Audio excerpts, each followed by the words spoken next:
Welcome, dear patients, to the Dice Asylum, a bedlam house of beveling bones, bringing boons and banes to bards and barbarians alike.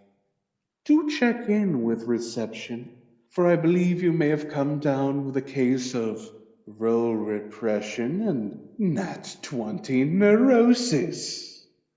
Our courteous cast of crazies will ensure that your dodecahedrons will be downright demented before dawn. Though the modifiers may be maladjusted, there's always room for a breakthrough. Have a seat, check your restraints, and the doctor will be with you shortly.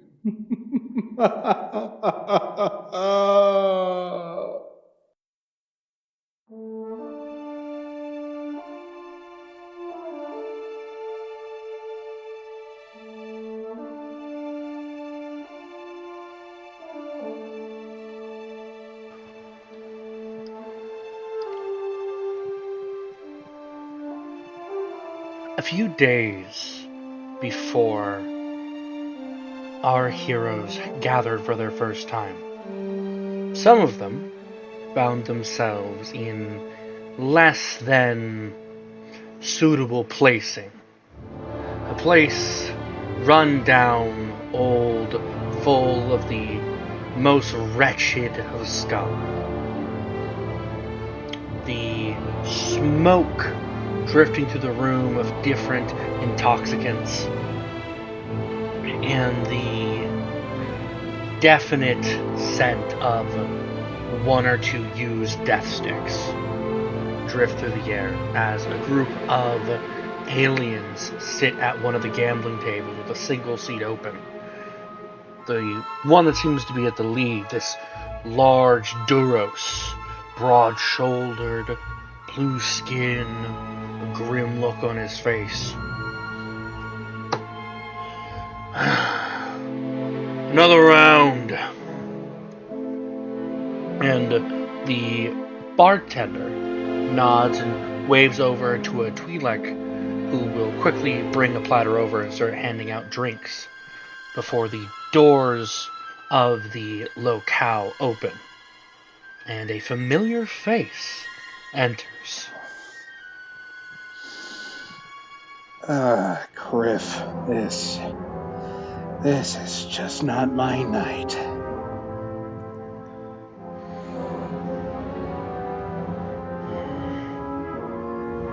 The Duros grunts when he sees the newcomer and looks over to the empty seat.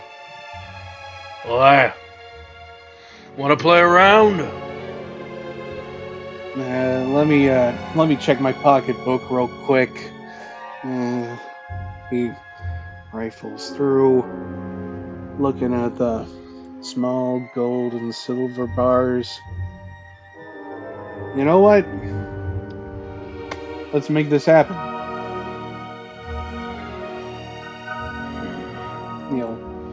Yeah. He'll make his way through the door, across the bar, sniff in whatever fumes there are. He's a Deveronian, he can take it. Very, very sturdy. It's gonna take a lot.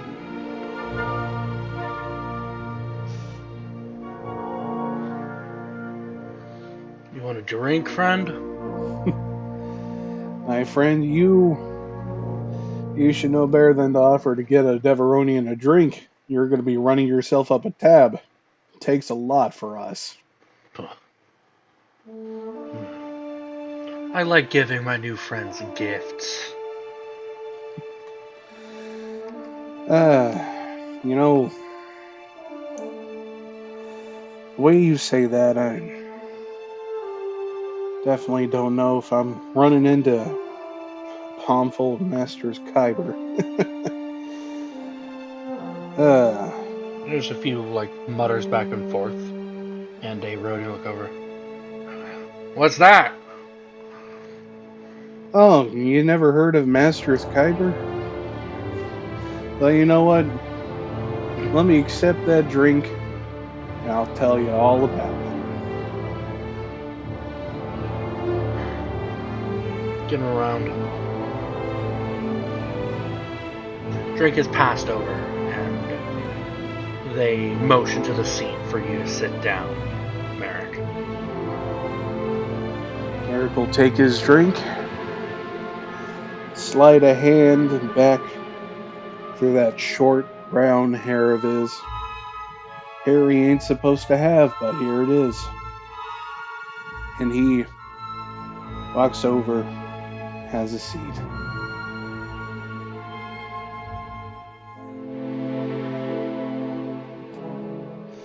Just so you guys know, I'm not sure if I should be telling you this, but you know what? If the people who told me this are gonna hound me for it, they're gonna hound me for it.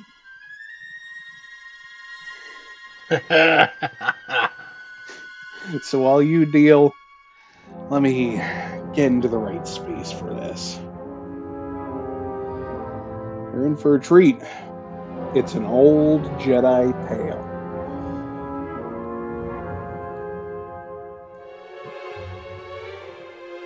Merrick, you're out with a few scoffs and some mutters, but otherwise, they seem enraptured, wanting to hear your story. Now, this is a tale I've heard from a very, very wise man. Got me out of quite a few scrapes, and well, I wouldn't be here today if it weren't for him. Now, submitted for your approval. Don't know why I'm saying that, but submitted for your approval. The tale of the Master's Kyber.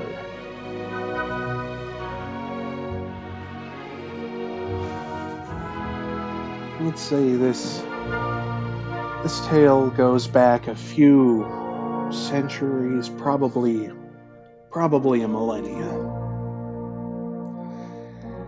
And believe it or not, this was back when the Jedi were having a bit of a hard time.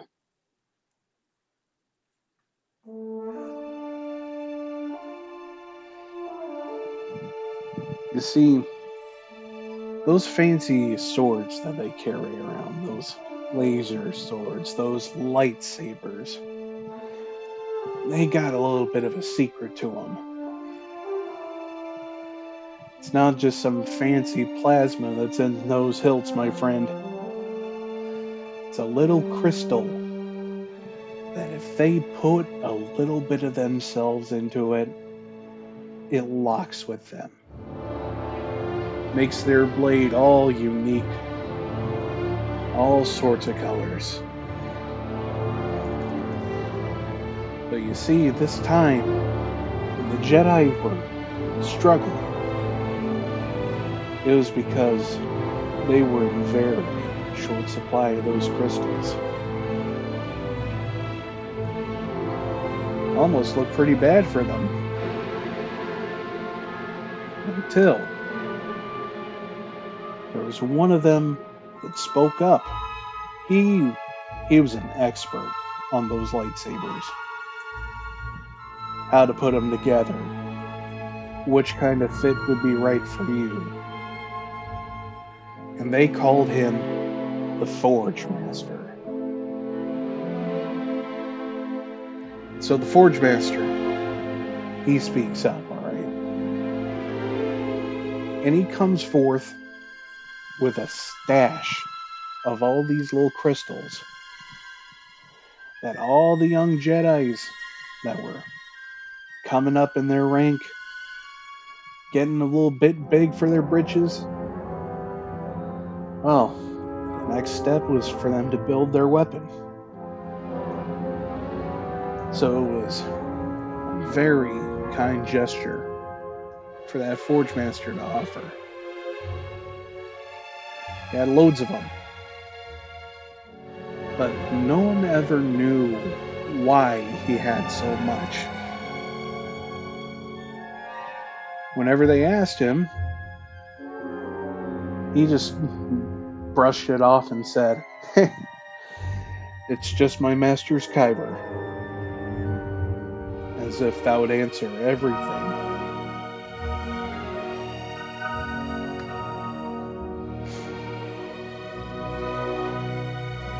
For all those years that all those little Padawans got their lightsabers,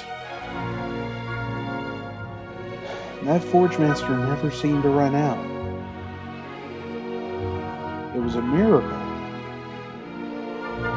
A miracle that very few were willing to look into. Not willing to press him further on it. Until there was this one day, over in some far-flung enclave. I don't remember if it was Dantooine or Ossus. But that doesn't matter. Big building where the Jedi studied and trained and, went off to save the galaxy. So there were these two students that they were sparring. They were checking out who would be the best if it ever came down to a lightsaber fight between them. The fight, it took them places. It took them to the lower levels of whatever enclave they were in. Deep, deep. Until they found themselves in an old Jedi mausoleum. Because back then, when the Jedi died, they just buried them, and that was that.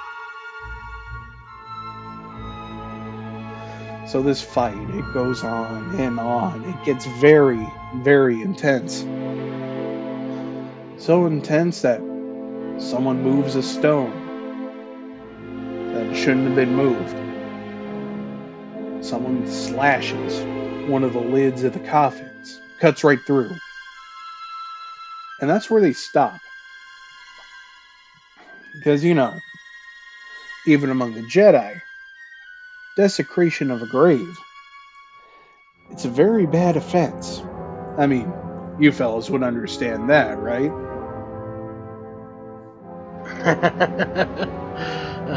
That's freaky stuff. Oh, my friend, it gets even freakier. So these two Padawans, they start panicking.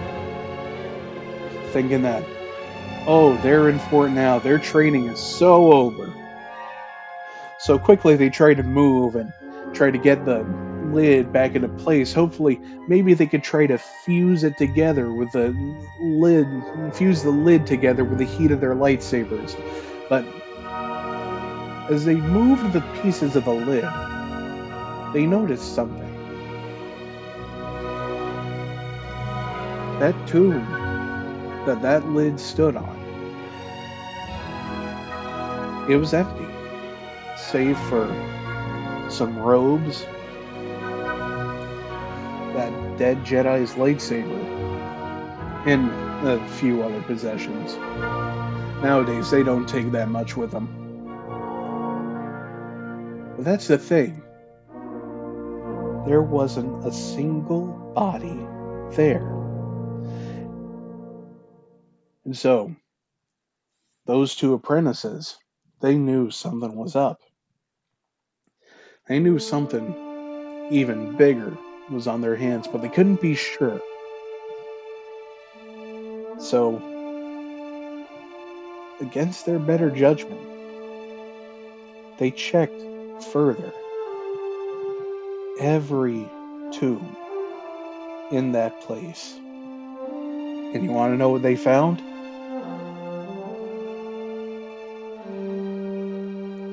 What? Not a single body. Just robes. Just lightsabers. just small possessions. That tomb had been completely cleaned out. That's some spooky stuff, ain't it?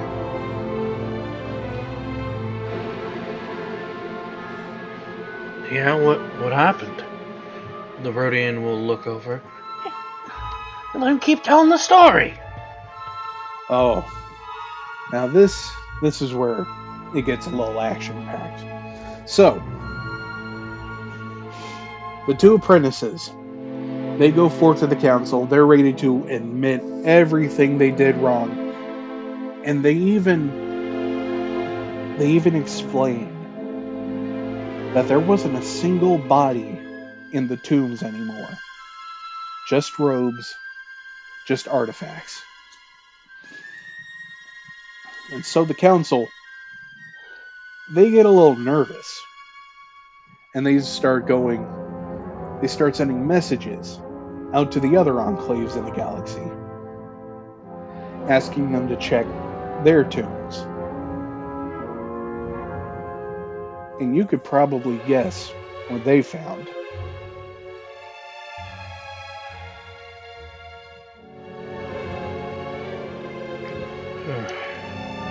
There's a Absolutely, few kind of mutterings back and forth. absolutely nothing.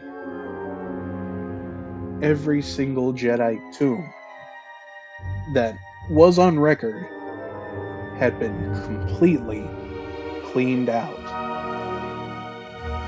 This wasn't just a Dantooine or an Ossus problem. No, no, no.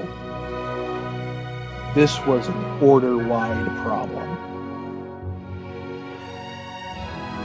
And so, some Jedi did what they did best. They looked into it.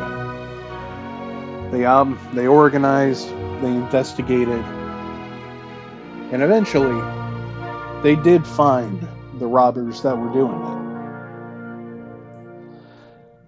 And you're probably wondering why they would do it. Well, that's the thing. They were hired by someone.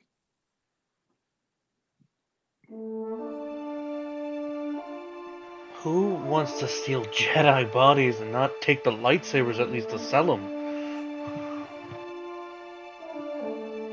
Well, that's just the thing.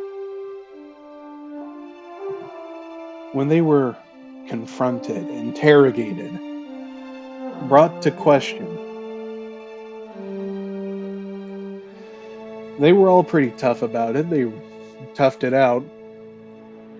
But you know the thing about organizations. There's always one snitch. And that snitch told You them. swear, like, I'm sorry. Eric, as you're telling the story, you swear you see the group of men at the table all kind of glance over to the Rhodian. Hey! Simmer down, friend, simmer down. I'm not accusing you of nothing. But that snitch, eventually, the Force is going to do things to you. It'll make you break. And when he broke, he spilled everything. The organization of it all. The strategy, the logistics, down to who hired them. Of course, he didn't know everything. He didn't have the full picture. But he said that it was another Jedi who asked them to do this.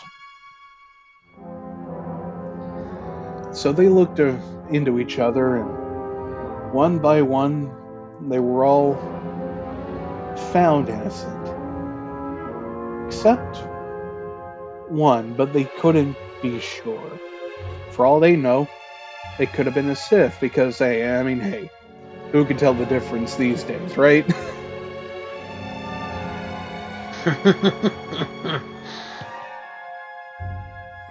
So, just to be sure that the entire order was clean, they had one person left to go to. And it was the Forge Master. The very same guy who had all those crystals and was so ready to provide. But when they got to his workshop, he was out of town. Probably had to run an errand or something. But maybe they didn't need to talk to him directly to figure out what's been going on. So they search his shop. And one of them finds two things. This big, clunky machine in the back looked like a furnace. And the other thing, it looked like a new journal, maybe slightly old, that had the Forge Master's emblem on it. So they open it up. And this Forge Master, he was either an impeccable genius or an emphatic wacko. Now, I'm not going to go into too much detail. The science is a little iffy. According to him, there were things in a Jedi, little particles, that allowed the Force to be carried through them. I mean, of course, you could still use the Force without them, but it just helps things connect easier. So if a Jedi were to die,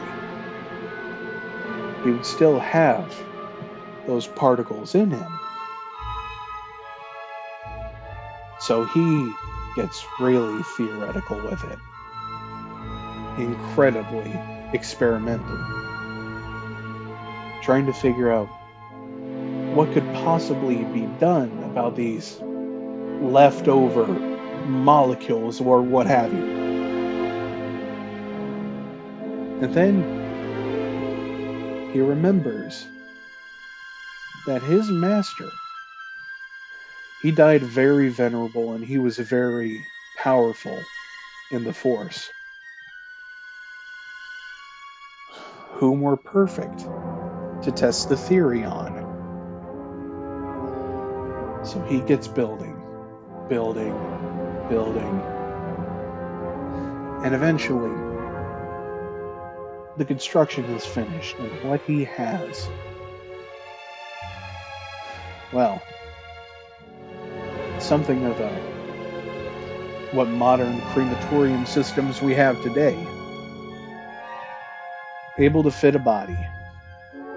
Able to take away what wasn't needed anymore and get to the good stuff. So he throws his master in, hoping that at the very worst, he'll make it easier to set his master free. Out into the stars, into the wilds as Ash. And by the end of it, there was nothing left of that old Jedi Master, except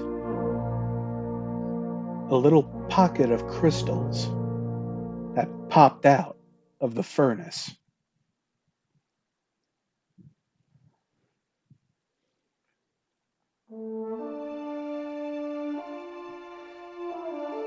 So of course, these Jedi crystals? Exactly like those Jedi crystals. He tested them. They worked perfectly. They were perfectly clear. No one would be any the wiser. But he knew he couldn't just keep on doing that. It's monstrous. It's abominable.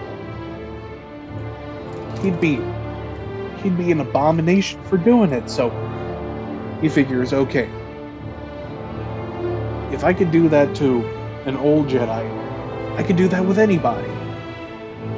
So he goes around and finds this half-eaten scavenged corpse of a Nerf. So he puts the Nerf in, does his thing with the gadget, and out pops another pocket of crystals. So you think, well, there he goes. He doesn't have to do that horrible thing anymore, except when he goes to pick up those crystals from the Nerf, it crumbles to little sparkly dust in his hands. It's not good for anything. He doesn't want to do it, but he knows there isn't any choice for him. So he goes out, finds the local thugs in his area, and hires their services. It was probably the biggest grave robbing operation the galaxy had ever seen.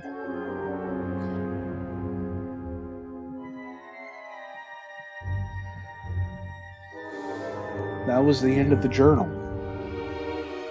And it was leading all up to that very day. And as the two Jedi that were sent to investigate closed that journal, they saw the Forge Master back in his shop,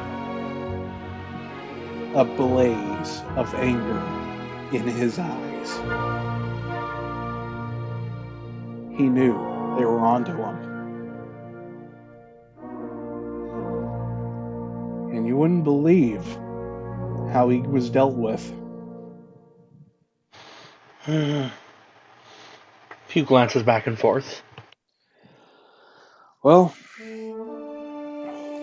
when one Jedi sees another Jedi do the wrongdoing, there's only one recourse of action. Because they knew that they couldn't talk him out of it. They pulled out their lightsabers and they had a massive battle in that workshop. Lightsaber parts were flying everywhere. Crystals were flying everywhere. By the end of it, the Forge Master had the both of them on the back foot. All that time, he was screaming at the top of his lungs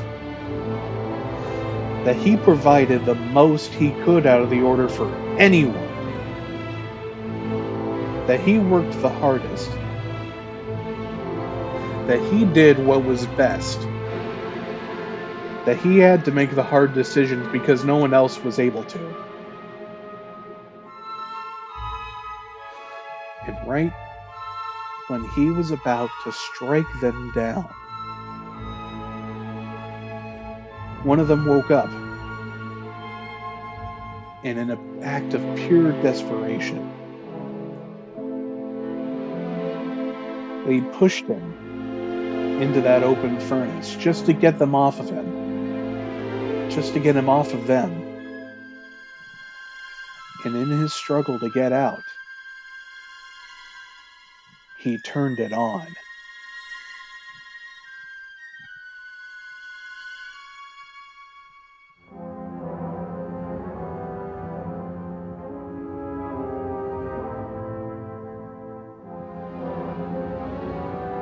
And as he... There's just a few mutters in response. And as he went up, the two Jedi that were sent there to investigate, they could only turned their heads away in shame. They couldn't watch him, not like this. So they turned their head and they closed their eyes and they waited for the end. Eventually, the flames, they died down. And just as you'd expect, when they opened their eyes and they looked back at it, inside that furnace was another cluster of crystals. Only this time, those crystals were a deep, bloody red. The mark of anger, Right. the mark of fear, betrayal. Oh, I'm sorry, you were saying? No, the roadie just was about to, looked like he was going to ask something, but then when you went in to explain, he just kind of shrinks a little bit. That Forge Master Oh. died. In his last moments, he had nothing but anger in him. Anger and pain and fear. And all those things dyed what crystals he left. That deep, bloody red. And so, Jedi took that cluster. And they never broke it apart either. No. They left it intact. Some say that cluster is in some Grand Master's office.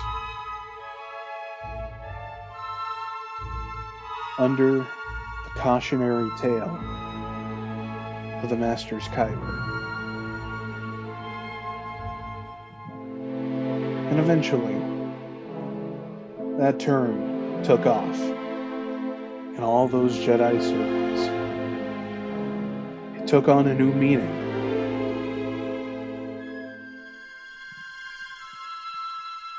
When you accept the Master's Kyber, are you sure you want to know where it came from? Or how it got to you? Food for thought. Hey, fellas? There's a few laughs around the table, but it's definitely cut by some that's some spooky shit. And as they laugh in response, there's some cheers. Another few rounds for a friend over here. Keep the drink flowing before he tells us another scary story. You catch on quick.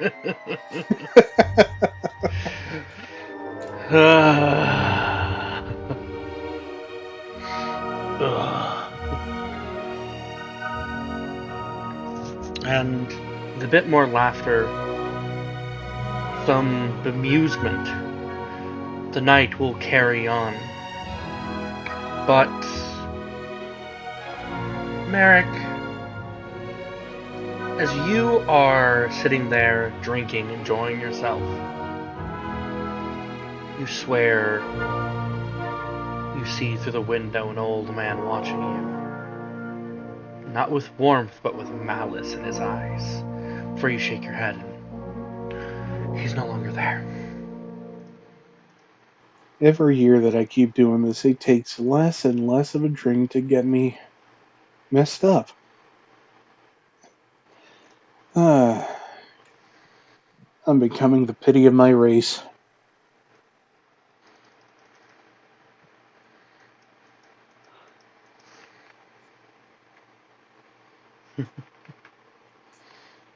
And I think that'll be where we'll call it.